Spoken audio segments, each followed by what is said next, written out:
because they've had multi-line, whatever office was there before. I'm talking about the actual phone system, the Northstar phone systems that we use with the phone tree. In order to move them all over and set the trees up the way, the phone tree the way it is now, where you call in and it says, you know, for this department, press this number and this one.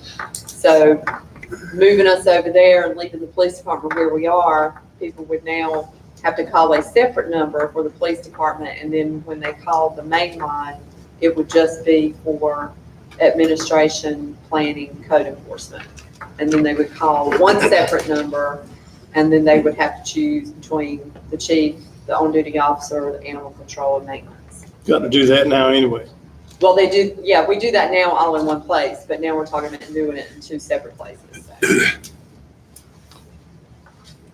So. In response to your question, Johnny, we normally rent that apartment building for $1,200. We agreed to rent it to the town for $850 plus $100 a month for the utilities, which does not include the phone system. I haven't discussed with my partner, but it's a modern building that has all the internet wiring and everything is already in it. So I'm saying that we can put in a phone system if that will help the town. Doesn't matter to me one way or the other. I could care less. I want to bring up a couple of things. I've been giving this a lot of thought the past couple of weeks.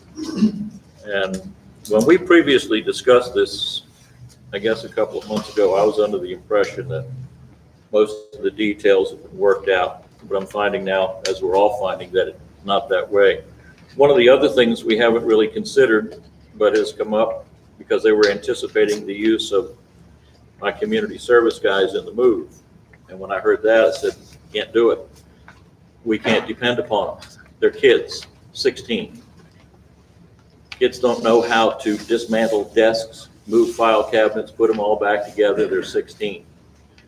They're not movers. We'd have to hire movers for this. So that's another cost that we haven't really thought about. It's not an easy move by any stretch of the imagination, and it's not going to happen if we decide to do it. It's not going to happen on a one weekend, a Saturday or a Sunday. Let me bring a couple of other things. One of them is I do talk with people in this town. Johnny, you know I do. I know how you meant that last time. I do talk with people, and people do call me. Yes, some from Ives Landing, but a couple from elsewhere. They've got a concern, and I'm not pointing fingers, but I'm paid these big bucks to bring up this concern. And one of them is us leasing, as a town, leasing property that is subleased by a member of the town council. It's a question of transparency. Transparency is in the news all the way from here up to the White House anymore. People are saying we need to be transparent as to what's happening, who's got what. They're not happy. They're